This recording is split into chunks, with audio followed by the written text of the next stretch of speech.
Coach Takero Aoki ang dahilan bakit naghahalimaw si Kai Sotto at ang importanteng bagay na ibinigay kay Kai. Pero bago ang lahat, please subscribe, ilike mo na rin ang bidyong ito bilang pagsuporta sa ating channel. Bukas din ang comment section para sa opinion mo. Well, sa naganap na huling laban ng Yokohama at Toyama, kung saan nakaharap ni Kai Sotto ang kupunan ng isa pa nating kababayan si AJ Edu. Hindi nga lang nakapaglaro si Edu dahil sa injury.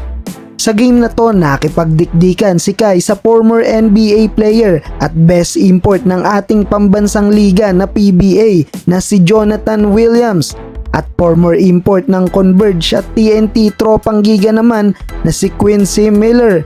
Maganda ang pinakita sa laro ng Pilipino big man with double-double stats, 16 points and 14 rebounds. Samahan mo pa ng 2 assists and 2 block shots. Ito na ang 3 game straight wins at 3 game straight double-double performance ni Kai.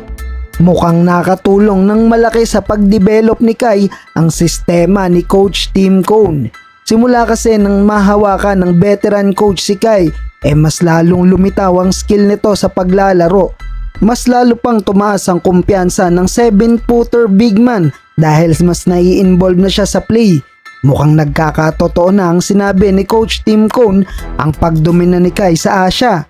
Malaki din ang naitulong sa maayos na relationship ni Kai sa kanyang kupunan dahil unti-unting nabuo ang chemistry at duo nila ng Yokohama guard na si Yuki Kawamura.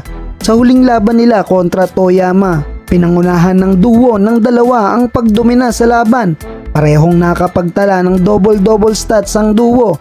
21 points, 10 assists si Kawamura habang si Kai naman nakapagtala ng 16 points and 10 rebounds. Pangatlong sunod-sunod na panalo na to para sa Yokohama at third straight double-double performance para sa dalawa. Isang magandang senyales to lalo't kinakailangan nila na makakuha pa ng panalo upang makapasok pa ang kanilang kupunan sa playoffs. Isa sa dahilan ng magandang performance ng 7'3" big man ay walang iba kundi ang mahabang playing time. Dahil kay Coach Takero Aoki, malaki ang binibigay na tiwala ng Japanese head coach sa Filipino big man. Simula February 10, mapapansin mga idol na mas mahaba ang minuto ni Kai Sotto sa paglalaro. Dahilan na rin upang mailabas ng ating pambato ang mga improvements niya this past year. Abangan pa natin ang mga susunod na laban ng ating kababayan.